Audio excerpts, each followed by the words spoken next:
Allez, salut à vous, c'est Tig, j'espère que tu vas passer donc un excellent week-end. On se retrouve donc en ce mardi 16 février pour faire un point simplement sur le marché crypto. Allez, on commence directement par voilà, le marché traditionnel juste avant. Hein. Si vous avez certains soucis au niveau des éléments de langage qui seront utilisés au cours de cette vidéo, n'hésitez pas à checker directement le lexique de trading qui est disponible directement en description ainsi que sur le Discord. N'hésitez pas aussi à nous rejoindre sur le Discord, hein, parce qu'il y a quand même pas mal de monde, donc n'hésitez pas à aller checker ça.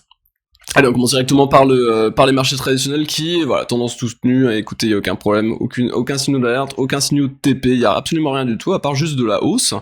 Le marché européen qui est un peu en retard par rapport un peu à la bourre, hein, par rapport au marché américain qui, je pense, jouera ce spread et ira plus haut, risque de rattraper en tout cas son retard sur le marché européen. Le dollar, écoutez, qui pour l'instant structure juste un range, hein, rien de spécial. Ici, on est venu chercher deux bandes de volatilité. On est voilà, une première bande de volatilité, deuxième bande de volatilité. Ici, je pense que la baisse nous attend plus sur les 88, 87. On a toujours ces targets là pour le dollar, mais pour l'instant, on est juste en train de structurer un range, donc on verra par où on en sort. Est-ce qu'on va recasser les 91? Est-ce qu'on va recasser les 89? On verra du coup ce qui va se passer à ce niveau-là. Mais moi, je privilégie plutôt la baisse. Le gold, ici on est toujours dans ce canal baissier, hein. On arrive au contact des prochaines bull trends, hein, ici de fond qui vont être intéressantes, et on verra du coup la réaction là-dessus, mais pour l'instant rien de spécial à ce niveau-là à part un canal baissier. Au niveau du Bitcoin, du coup, voilà, rien de spécial non plus, à part peut-être une petite divergence qui commencera à apparaître, légère divergence ici commence à apparaître sur l'indicateur ici, le momentum, hein, ici le WT, qui, par contre ici on est très loin d'un cross bearish, étant donné qu'on est sur un cross bullish, donc clairement pas de signaux, quoi. Malheureusement pas de signaux en tout cas en l'état. Pas de signaux de prise de profit, on est quand même ici sur un momentum qui commence à diverger en daily, donc on est en train de l'étirer, hein, ici, suite du coup à cette divergence bullish, forcément on imprime, si on n'accélère pas fortement au-dessus des hauts, on imprime forcément, on commence à diverger sur le momentum, même si effectivement ici on a un creux qui est quand même relativement bas, on a quand même effectivement ici une divergence, même si ça respecte pas forcément les règles d'une personne qui a créé du coup le RSI, mais forcément le mec ça fait à peu près 100 ans qu'il a fixé ses règles, donc clairement le marché bouge, hein, et clairement ici pour moi ça c'est clairement valide, hein, donc bon, pour l'instant on a un cross bearish qui est en place, mais pour l'instant c'est pas franchement validé par la bougie suivante, hein, ici, étant donné qu'on est sur un ATH, qu'on vient chercher la liquidité à 50 000, donc clairement ici, tant qu'au niveau du price action, on commence pas à casser au moins les 45 400, 45 000 qui est aussi le niveau pivot hebdomadaire de la semaine qui a engendré toute cette hausse au cours de la semaine, pour l'instant il y a rien.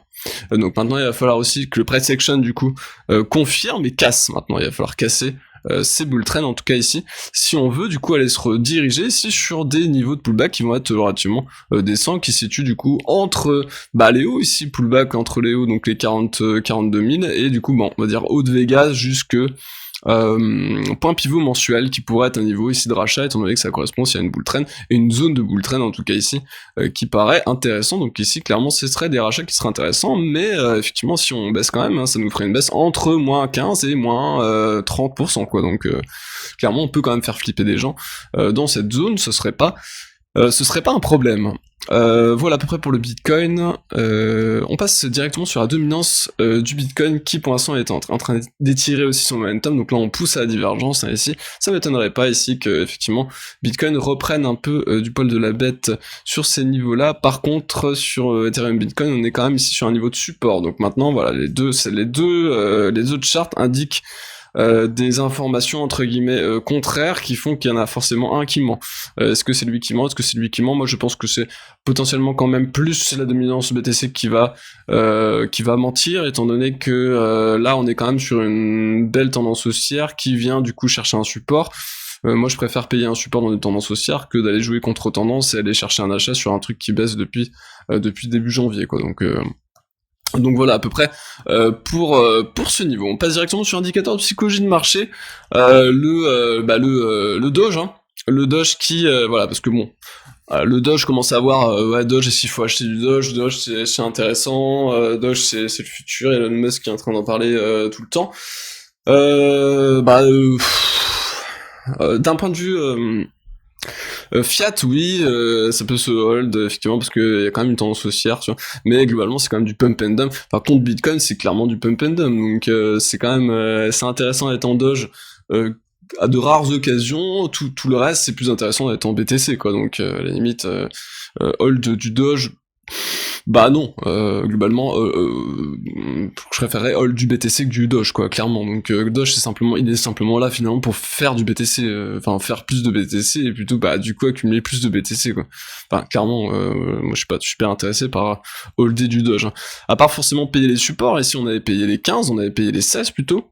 Et étant donné qu'à 15 c'est compliqué de se faire déclencher, étant donné que c'est le plus bas historique et qu'il n'y a pas de cotation en dessous, donc pour aller se faire déclencher sur les 15, bon courage, par contre les 16 c'était tout à fait possible de se faire déclencher. Donc les 16 ils ont été payés, moi j'ai full perso, j'ai full TP à 188, j'ai commencé à TP ici sur la zone des 100, et ensuite sur les 188 j'ai tout TP quoi. Et on voit ici que d'ailleurs le range, le haut de range ici en cours de clôture qu'on avait fixé ici est bien respecté. D'un point de vue mensuel, il est quand même relativement bien respecté. J'ai remarqué aussi juste une petite cyclicité au niveau des pumps qu'il a envoyé, en tout cas ici on voit, sur les gros pumps qu'il peut envoyer, pumps principaux, en tout cas les départs de pump, donc le départ de pump c'est soit un pump total, soit un départ de pump, donc ici j'ai essayé d'isoler à peu près les moments où il fait au moins x2, x3, et par exemple ici aussi il fait x2, x3, parce qu'on passe de 25 à 64, donc ça reste quand même un pump qui est relativement intéressant. Donc c'est pour ça que je l'ai isolé, et effectivement ici on voit une cyclicité, on a à peu près toujours, on a à peu près entre bon historiquement ici on a 8, c'est tous les 8 mois, à peu près 8-9 mois qu'on a un pump du Doge. Et ensuite ici là pour l'instant c'est 6, et du coup effectivement on a 3 pardon, hop, on a du coup 3 niveaux, on a les 6 mois jusqu'aux 9 mois. Donc ici j'ai simplement fixé un prochain pump du Doge qui pourrait potentiellement du coup arriver entre 6 et 9 mois. Étant donné que historiquement c'est à peu près ça qui se passe. Donc voilà, donc entre 6 et 9 mois ça nous ferait juillet jusque septembre-octobre quoi.